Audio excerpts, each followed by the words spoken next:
Morning, Mike. So a lot going on this morning. The tube strike continues. I know you'll be all right on your bike, but I mean, an awful lot of people I've seen walking to work and walking home.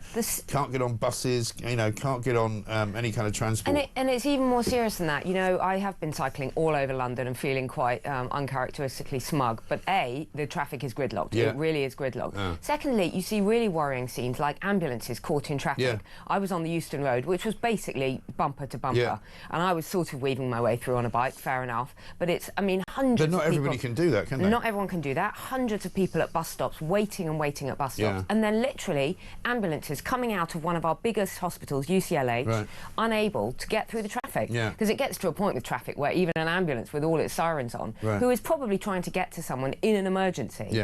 So, I mean, this tube strike is having a real impact, and when we hear the demands of some of these, you know, TfL workers, it really beggars belief, doesn't it? Well, yesterday they came out and said they now want half-price admission to, you know, theme parks like Legoland. Thorpe Park and Legoland, exactly. And what's all that about? And they're in their what, 70,000 plus cushy jobs with very decent terms and conditions.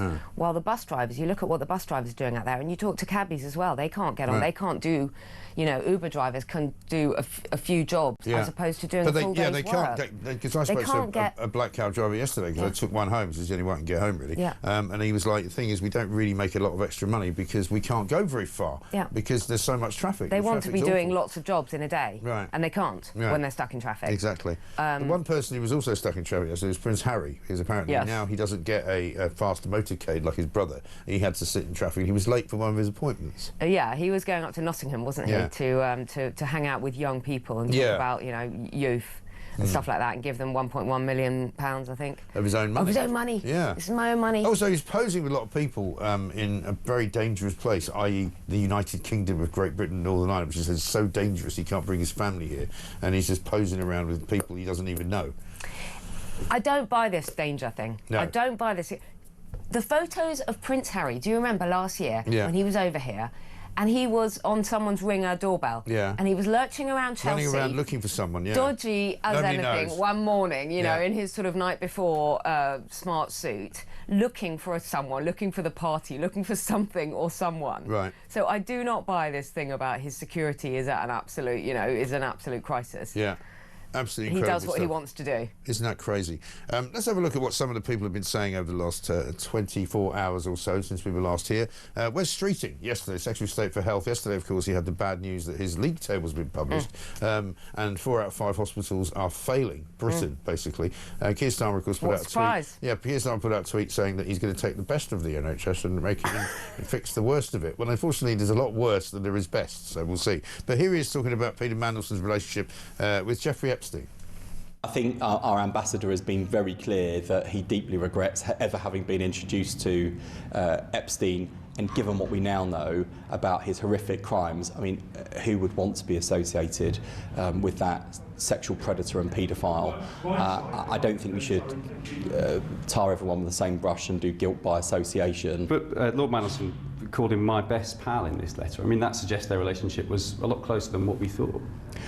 Well, I think the ambassador has been very clear that he wishes that he had never been introduced to Jeffrey Epstein, and given everything that he did and the horrific crimes that we now know about, from being a sexual predator right through to accusations of being a paedophile. I mean, who would want to be associated with Epstein? Yeah, who would want to be associated with Epstein after he'd been known to be a paedophile? Well, apparently Peter Mandelson and was on trial for sex trafficking. Well, according to the piece of the Telegraph, right, the £1 billion deal that we referred to was made only months after Epstein had been released from prison, right? Semperate Commodities, a joint venture between the taxpayer-owned Royal Bank of Scotland and Semperate Energy, was sold to JP Morgan in a deal on which Epstein gave advice to both Lord Mandelson and to somebody called Jess Staley, a senior executive with JP Morgan, who has since been banned from the city over his relationship with Epstein. And it's not guilt by association. No. This isn't, oh, he regrets being introduced to him. It's not like you being introduced to someone at a party. No. This is hanging out on this Caribbean island, which was dubbed Pedo Island, Orgy Island, whatever. This is not just hanging out. This is calling him my best pal, and this is holidaying with him. This is it. Spending a lot of time with him and the photos. The picture of him wearing, sitting there wearing a dressing gown. Now, you're only sitting wearing a dressing gown sort of in a public space, if you like, if you're in like a spa or you've just had a massage or, you know, you're in a very comfortable position, shall we say, in somebody's house. It's very much not a private space, a public space. It's very much like, you know, you come out of your villa and you're chatting to your mate after a shower or after a swim or whatever. It's very, very intimate. Or you just come out of the swimming pool or something like that. Yeah, exactly. But it says here, Lord Mandelson's ties to Epstein have come under scrutiny after he described the financier as his best pal. He wrote it. In a 10-page letter that was made public on Monday night. The Telegraph established the two men remained friends for almost 2 decades, and even after Epstein was jailed for a child sex offence in 2008. So, I mean, it's bang to rights here. It's not a question of, you know, I didn't realise that he was a sex offender. Yes, you did. Yes. I didn't know that he had been involved with child sex crimes. Yes, you did. And at the time, it turns out that Lord Mandelson was business secretary in the British government. And a Labour MP. Yeah, exactly. And a Labour MP. And now he's a UK ambassador to Washington. Yeah. And we have the Trump state visit next week. I just think Starmer's, I mean, I'll leave it to...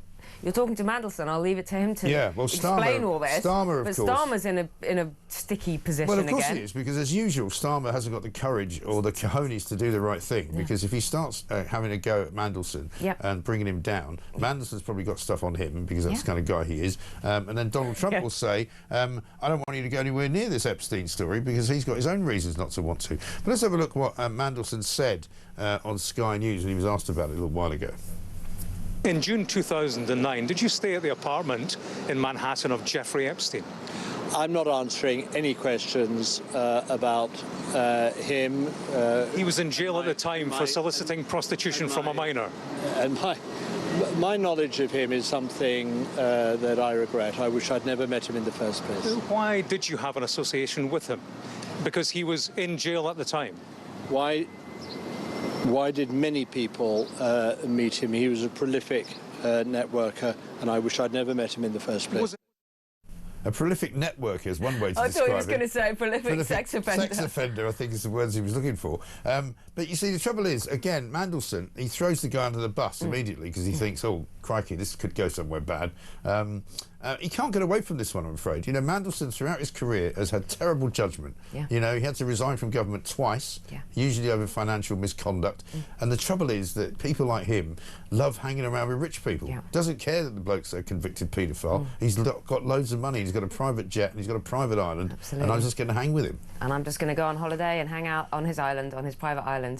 And the problem is, it's the dates, Mike. It's the details that are going to come out. Yes. Because it wasn't just... Well, the Telegraph. I mean, these birthday photos and the hanging out in the bathrobe and stuff, and writing on the snaps, you know, my best pal and all of that. That's kind of 2002. But then later on, you know, the dates just don't add up. The minute he knew that there were serious allegations, and then he was in jail, and then continued this association. Exactly, and the moment that was being described there to Mandelson when he stayed in his flat, he said, it says here, a few months earlier in 2010, while Epstein was in prison for solicitation of a minor, Lord Mandelson, who at the time was business secretary and effectively deputy prime minister, stayed in Epstein's New York mansion.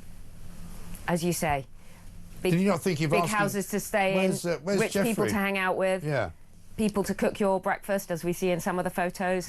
Hanging out with Ghislaine Maxwell in her bikini. Yes. The whole thing stinks. And of course, you know, you might think that if you went to somebody's house in Manhattan, a townhouse worth millions and millions of pounds, and you might not wonder where the owner of the house is. Because you could have asked the question, and they would have been told, he's in prison for solicitation of a minor. Something or other, And he makes a joke in one of the photos. He's little notes to this on this kind of birthday book, and he makes a joke about, you know, the host is never here, but there's some very interesting friends to hang out with. Yeah, what does he mean by that?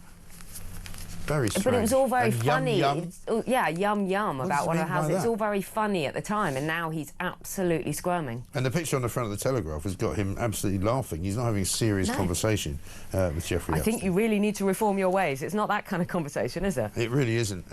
Meanwhile, let's have a look at something else that went on yesterday. The first cabinet meeting of the new Keir Starmer cabinet, It's just too painful. This is brilliant. It's so cringe-makingly bad, right? This is the first time they've been together since they're all reappointed to different jobs last Friday. Check this out.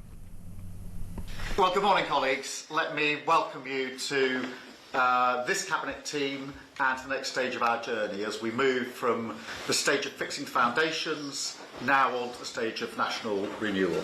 And you are all here around this table, each and every one of you, because you're the right people for this stage of our journey, the right people, therefore, to focus on our priorities, which are economic growth and national renewal, and the right people to heed the patriotic call to lift up our country and take it forward to national renewal for millions of working people. And that focus on economic growth and national renewal is not one department or some departments, it's every department, it's everybody around this table. That is the priority of the government, because our mission is to deliver for working people. What's he talking about? Doesn't make any sense at all. He's finished with fixing the foundations, apparently. He's now moving on to national renewal. What does that even mean? He doesn't renewal even know what he's talking about. He doesn't even know how to renew a library book, this bloke. You know. You've got the rocket power to lift off this country. He doesn't. Yeah. He's so tense as well. Look at his hands. He's like really doesn't know what to say next. David Lammy's sitting there like a stuffed dummy. And then nods once in a while. I love that they film this stuff. I just think it's so painful and cringe to watch. It is. Here he is having a go at reform because he can't get reform out of his head. He goes to bed thinking about Nigel Farage. He wakes up thinking about Nigel Farage. He dreams about reform. Have a look. This is, above all else, a team effort. We are the government. We are obviously representing different departments around the table, as you must and you will, but you're not just representing one department. You are representing the government, and this is something that for all of us, the public in the end, they don't judge one department, they judge the government as a whole, and that is why we must always work as one team. I think it's important that we are very clear about who we're up against. We're up against those that feed off the politics of grievance, those that do not want problems to be fixed because if the problems are fixed, their reason to exist, their politics, ceases to have any hold in our society. And that is why they talk down our country, because they do not want to fix it for working people. They want the politics of grievance. Ours is a mission for what I consider to be the true Britain, the Britain of decent, reasonable, compassionate, tolerant people. The vast majority of people in this country are, and it's them that we have in our mind's eye as we go forward. And our mission is the. It's them that we have in our mind's eye. What's he talking about? What on earth is he talking about? People who wish to seek to divide us and all this. And, you know, what, the politics of grievance? The fact that Reform are pointing out that this country's in a terrible, terrible state. Yes. They don't want it to remain in a terrible state. They want to try and fix it. They do. First small boat in 3 years lands unchallenged on a British beach. This is something I've been talking about for a long time. It's at page 2 of the Mail. Yes. Labour have been accused of overseeing a full-blown borders crisis after an unescorted migrant boat reached British shores for the first time in nearly 3 years. It landed somewhere off the coast of Kent in a small beach, I think quite close to Rye.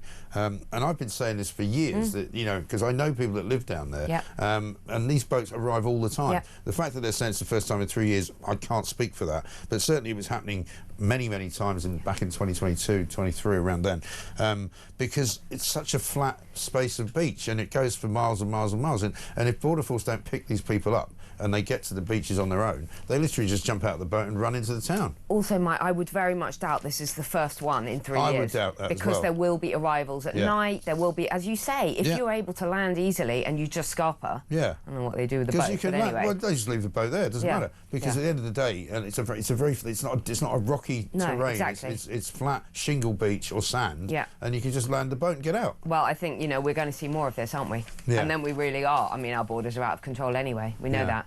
And as for what Shabana Mahmood has been saying, she seems to be having a bit of She's just as useless as all the rest of them. Extremely confused about the rules and about the regulations and about international... saying this stuff about visas. She's going to challenge people and get rid of it. It's just absolute nonsense. Well, the first thing she did yesterday, which was her first, Monday rather, was her first day at work, was to say she was going to have some meetings about how best to stop the boats. And you're going, well, you've been in for 14 months. On Saturday, they had the biggest number coming over for several months, I believe, 1,097. Another 500 came yesterday.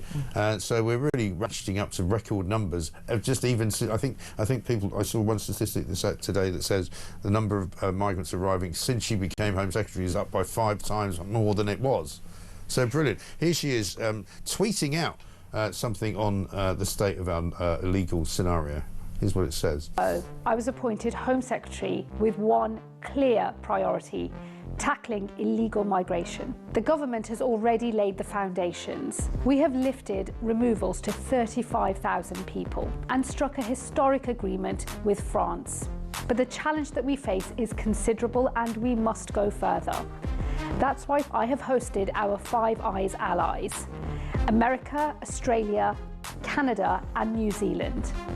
We have discussed the shared challenges that we face from enemies who have no respect for our borders, and we have agreed coordinated action to enforce security and protect our citizens, including tougher sanctions on countries who refuse to take back their own citizens who are living here unlawfully. I know that the British public expects us to bring order and control back to our immigration system, and as Home Secretary, I will do whatever it takes to secure our borders.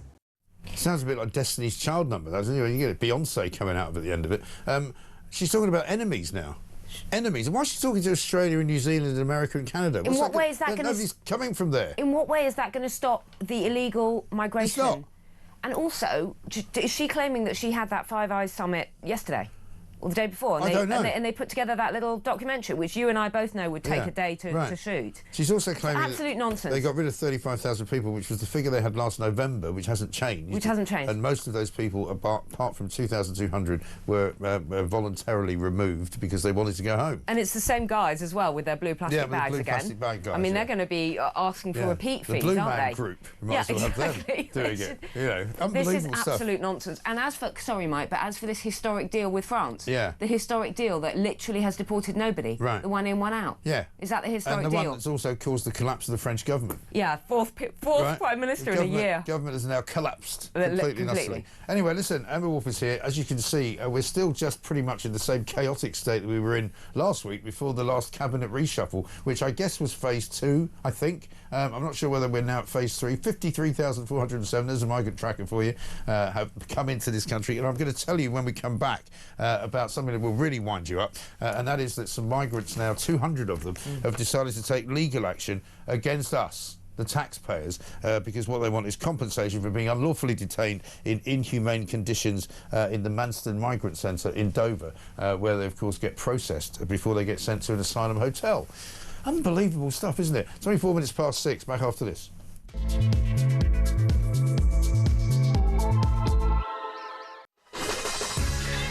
Welcome back to Morning Glory. Coming up to 28 minutes past 6. Emma Woolf is here with us. We're here, of course, until 10 o'clock. It's Morning Glory. The podcast is out after that as well. One thing that Shabana Mahmood has done since she's been in power, guess what? And this was revealed by Guido yesterday.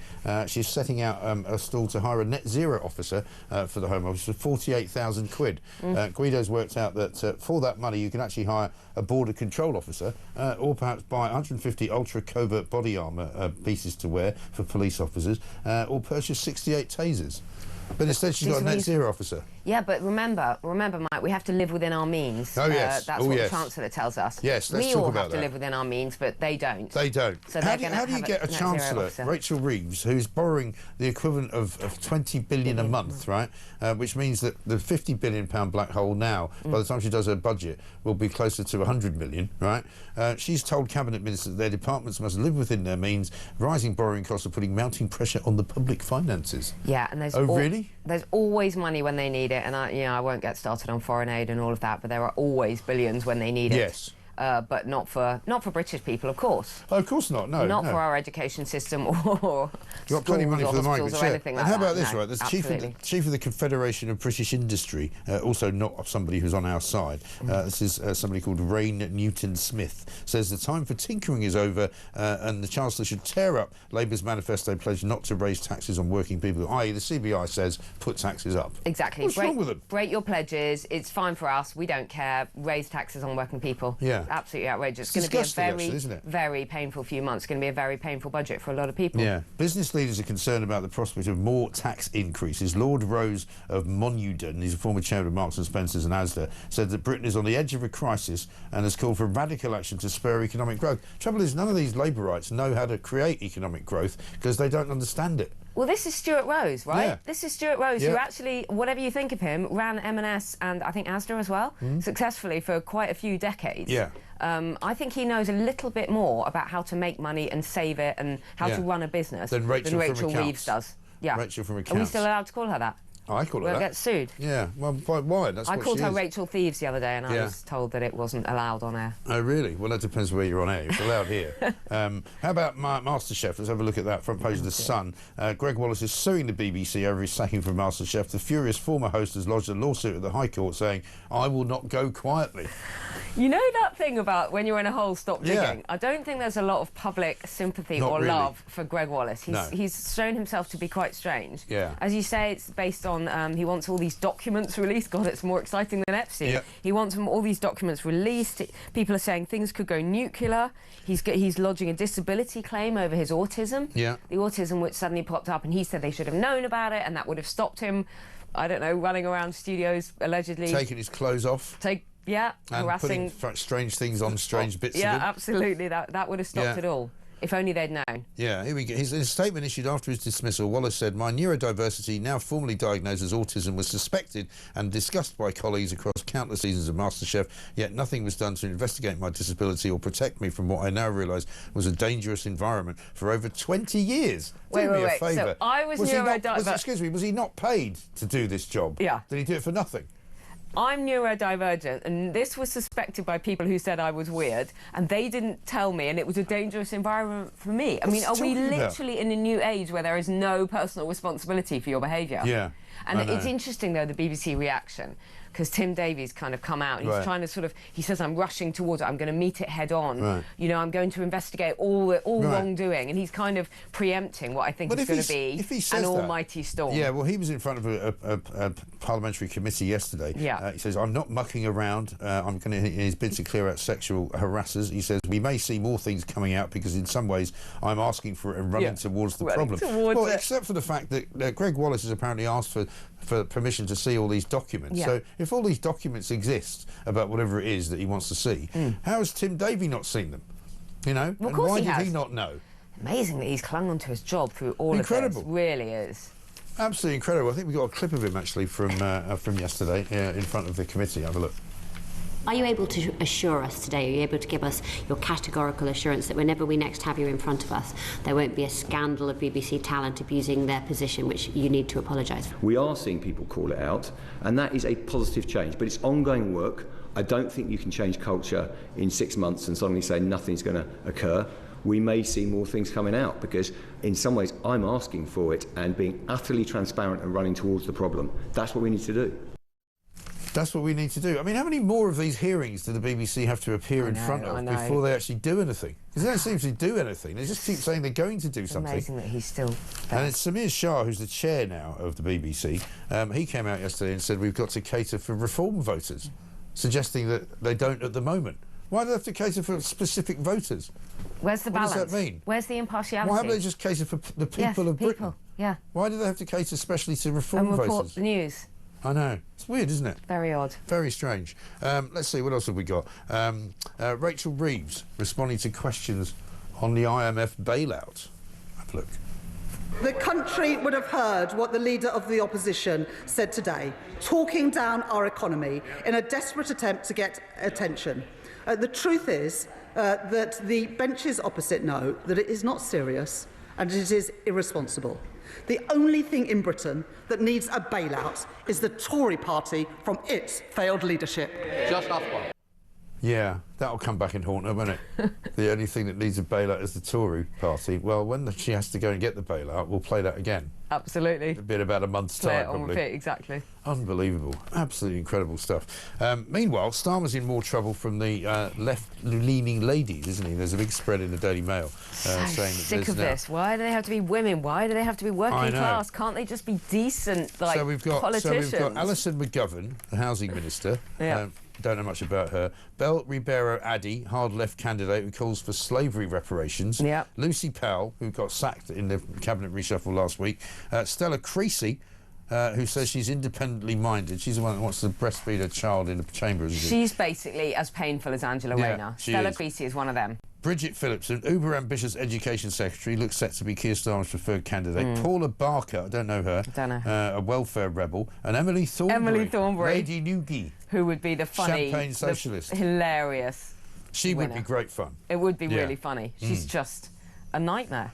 Well, they all are, really. They really are. Belle Ribeiro Addy won't stop going on about this really unfair contest which I'm running in. Right. She keeps tweeting on about this terribly undemocratic Why is it three-day unfair? contest. Because it's only 3 days that they have to get all their nominations, and it's terribly unfair, but I'm running anyway. OK. So she's obsessed with that. Right.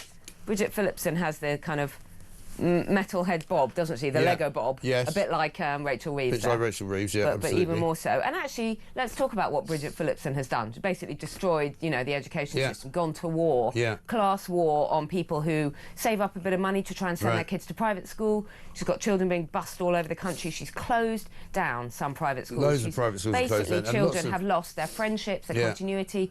What she's done, actually, in schooling is really appalling over the last year. And what she's caused is a massive run on state schools. So more of these kids have been, I think 13,000 have come out of the private system and are now into a system which is already under so much pressure. And they haven't hired any extra teachers either, which they promised to do. And they haven't actually made any money because the extra VAT they've collected has been minimal, you know.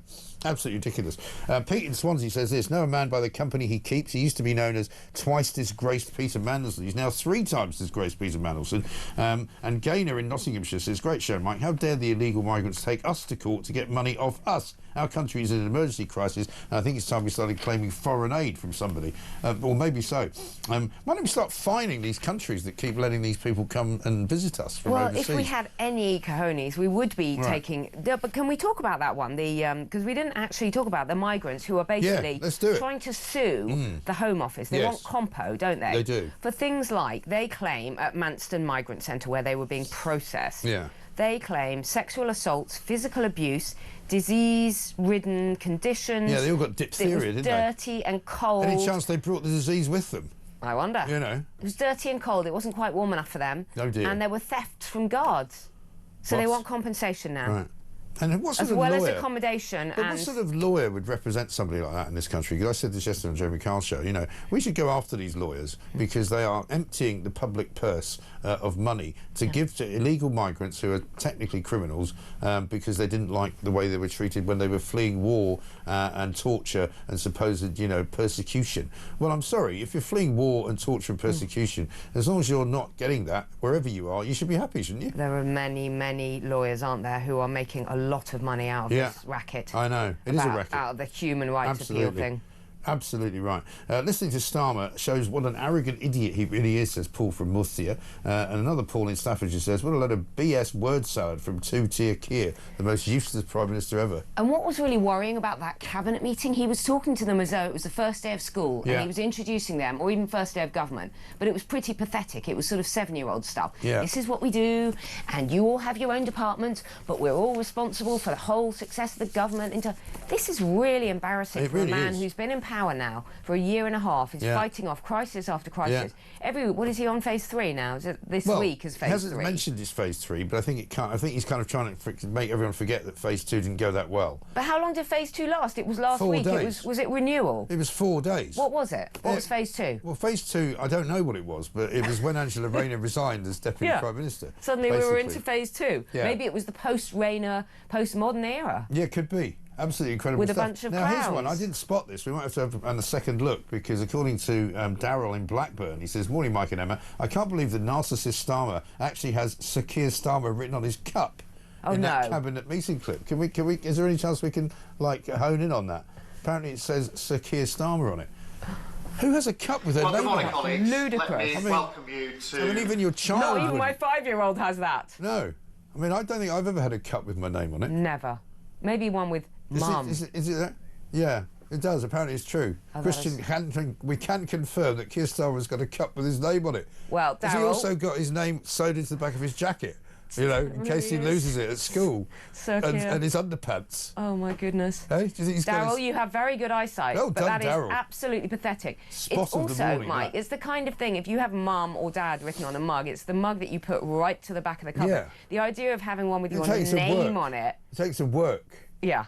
And go, here's my mug. That is pathetic. Can you make sure you make my tea in my mug, please? In my mug. Put it in my mug. Yeah. Has David Lammy got his name on it as well? Oh, my God. Do you think? Maybe they've all got their mugs with their names on. Yeah, very nice. Have you got some that's plates? so nice. Maybe he's got a plate and a knife and fork as well. He takes it to work. And he has his little sandwich. He takes it out. His lunchbox with The his name on Victoria it. makes? I don't think His so. name on it. His name's sewn into all of his clothes. Just to remind him who he is. Dear God. Hello, welcome to the job. You get your mug with your name on. Oh. That's incredible. That is really incredible. Listen, coming up, we're going to tell you. Do you remember that time he hugged Volodymyr Zelensky? We're going to time it, right? And I'm going to tell you why in a minute. This is Talk.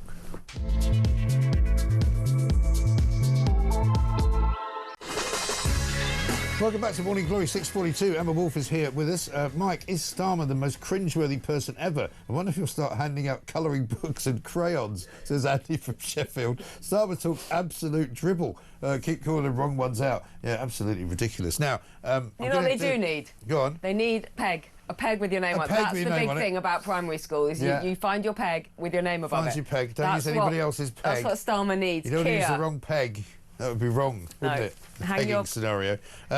Now, you might remember the love-in between Volodymyr Zelensky and Keir Starmer. Whenever they see each other, they have this big hug. Right now, the reason why I'm asking this question, I don't know if we've got. Have you got the video? Let's play the video. Let's try and count the number of seconds that Starmer and Zelensky hug for. Have a look. This is when he last came to Downing Street.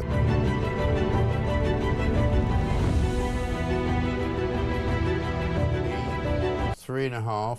It was only 3.5. The reason I asked that question is, according to a piece of the Daily Mail, a hug between friends becomes a lover's embrace when it lasts 7.02 seconds. And it hasn't lasted 7.02 seconds, so there's proof that they're not anything involved. over, they're just friends. But anything over 2.88 seconds is a bit meaningful, a bit more so they intimate. got to 3, didn't they? Well, I think if you added up all their close... 3. That one's more than 3.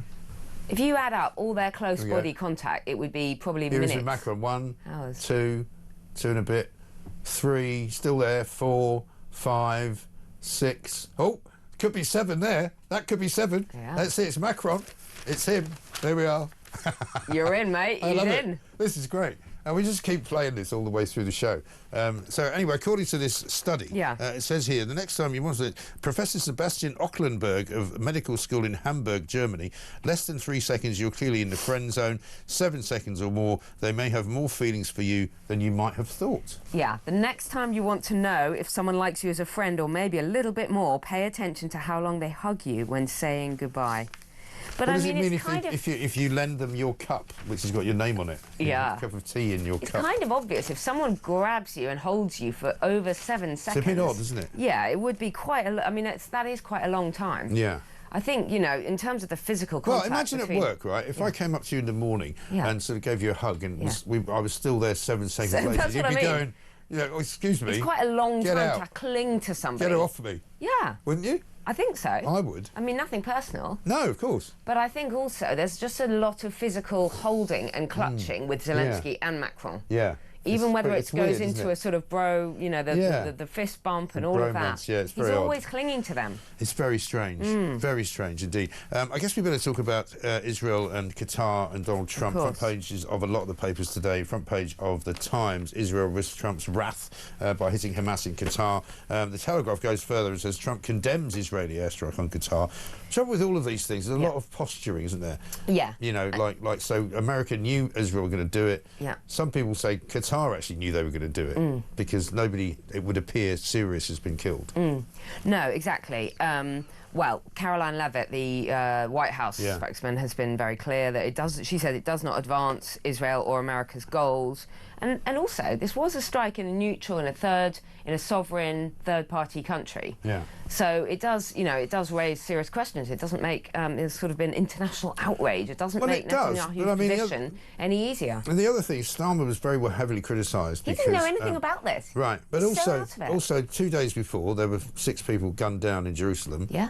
by Hamas terrorists, clearly, or certainly by Islamist terrorists, right? Netanyahu says this is revenge for that. And all of these people like Starmer who condemn it and say it's not something that Israel should have done, they don't condemn the fact that Qatar seems to host the leaders of Hamas, who live openly in great wealth in the middle of Doha. In their headquarters. This is where the attack was on. This is where the strike was, on their headquarters. Right. Exactly. But also... I don't mind them condemning Israel, but let's condemn everyone. Let's condemn Qatar for hosting Hamas. Exactly. Because that really should be condemned. Here's what Trump had to say. This morning, the Trump administration was notified by the United States military that as Israel was attacking Hamas, which very unfortunately was located in a section of Doha, the capital of Qatar. Unilaterally bombing inside Qatar, a sovereign nation and close ally of the United States that is working very hard and bravely taking risks with us to broker peace, does not advance Israel or America's... I'm not thrilled about the whole situation. It's not a good situation. But I will say this, we want the hostages back, but we are not thrilled about the way that went down today. I'm never surprised by anything, especially when it comes to the Middle East. Yeah, he's not happy about it. But, the fighting will rage on. Chris says, morning, Mike. Looks like Mandelson is on his way out. Stage 3 for Starmer. And this one from Em in Bath. Morning, Mike and Emma. West Streeting referring to Mandelson as the ambassador puts me in mind of the Ferrero Rocher ads. Ambassador, with this illegal activity, you're really spoiling us.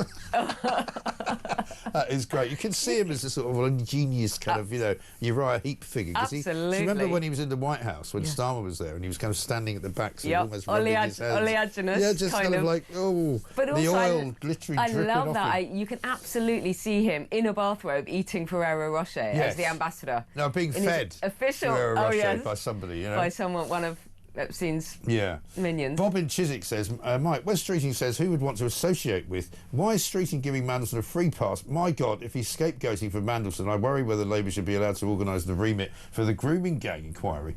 Well, this is the trouble. They make excuses for each other all the time. Sean in Norfolk says, Mandelson must go. These bloody Labour lot. Epstein was a horrid individual. Those around him also. He must be sacked as well, as we need an election.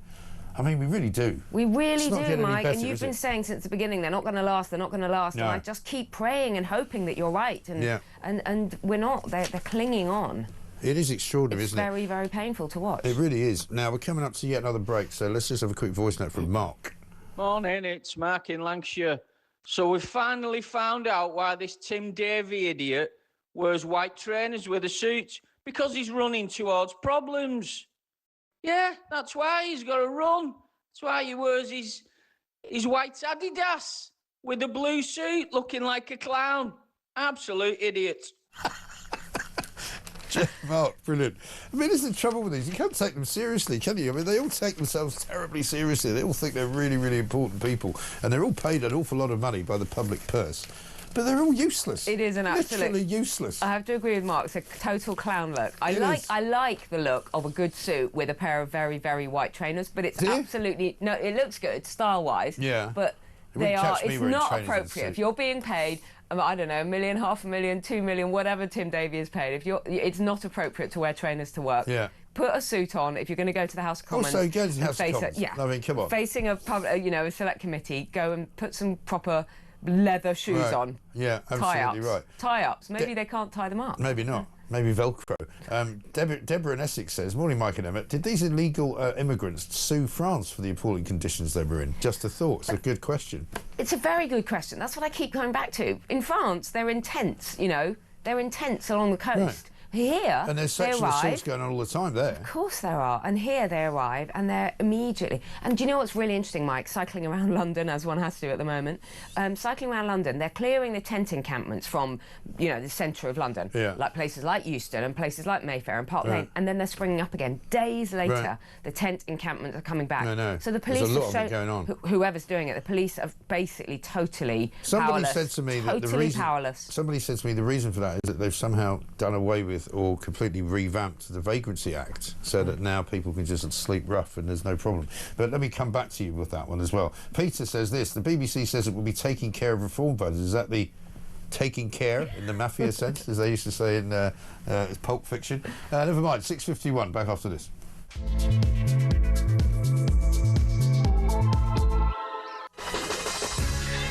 Welcome back to Morning Glory, coming up to 6:55 very nearly. We're nearly done with the first hour already. Emma Woolf is here. Let's get a voice note from James. Morning, Mike. James from Blackburn. Yep, Sakir, I know why he's got a cup with his name on. It's actually the rest of the cabinet and everybody in Downing Street have actually requested it because they don't want to drink from a cup that he's drunk from because they don't want a disgusting cold sore on the mouth. Keep up the good work, Mike.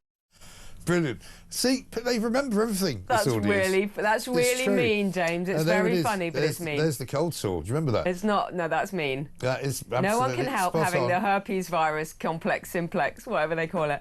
I think they've forgotten who he is. Yeah, but you can cover it up, though. Yeah, you can. You could have done that. I said it's the first thing he hasn't covered up in his whole first 14 months in charge. This from Jane. Morning, Mike and Emma. I hope I'm not being sexist, but so far 3 women who have had to resign from Starmer's cabinet, and currently 3 of the great officers of state are occupied by women. Is the best person for the job in the post, or is this virtue signalling? Well, of course it's virtue signalling, you know, because they can't have another white man as the Deputy Prime Minister, can they? So they had to appoint David Lammy, who's not white, and then the Deputy Leader of the party also can't be a white man, so they'll just have to find a woman. I'm just so bored of this thing about tokenism. It doesn't matter whether they're a man or a woman. We just want the best person for the job. Yeah. I don't think there are any best people for the job in the Labour Party. There's nobody qualified to do anything. I think loads of us women think it doesn't matter. We don't care whether it's a woman. I'm embarrassed by the behaviour of Angela Rayner, frankly. And do you remember when he did that thing, you know, with you know, when he appointed Rachel Reeves, the first woman? Yes. To be the first woman Chancellor.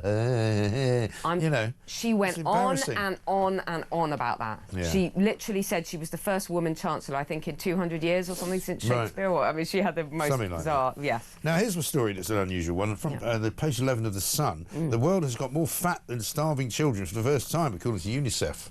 Yeah, obesity rates rocketing. Well, I mean, it's... What do you expect when you close down playgrounds? You close down, you know, you put the world into lockdown for 5 years. I mean, the whole thing is an absolute disaster. Yeah, I thought we were always collecting money for people who were starving, though. Well, exactly. Of course we are. But, I mean, the whole thing is a disaster, and I think children being addicted to their phones and all of that. I mean, you know, just staring at screens all day and sitting indoors. Of course they're unhappy and depressed, and they've all got ADHD and this, that and the other. Ultra-processed food is increasingly replacing fruits, vegetables and protein at a time when nutrition plays a critical role in children's growth, brain development and mental health. This is according to Catherine Russell, Director of UNICEF. Yeah, and of course people... What are they doing about it? What are they doing about it? Absolutely their nothing. job? Well, they can't collect. I mean, they've got a photo in the Sun of a child eating a tasty-looking burger. Right. I suppose they can't really collect funds based on these children are too fat. We need to help them. We need to help them, yeah. So yeah, we are in an absolute mess, aren't we? A bit but I mean, strange. go into any sort of major hospital and you'll see machines with junk food in. Yeah. So what do they expect? I know. What about climate scepticism? Let's have a quick word about that. But before that, Cliff says this: let the migrants sue, give them the cash, and then reclaim it immediately as proceeds of crime. That's quite a good idea. You know when people say charge them back for all the NHS costs and all that, you're never going to get a penny back, even if you succeeded in deporting any of these illegal migrants. You really think that you sent them back to their country, that you think the government will claw back a penny of all the benefits that they've received? I know. Never. Well, not unless we just stop paying those countries money for every reason that we pay them money and they for. pay us back. We're never going to get a penny of that money back. Right.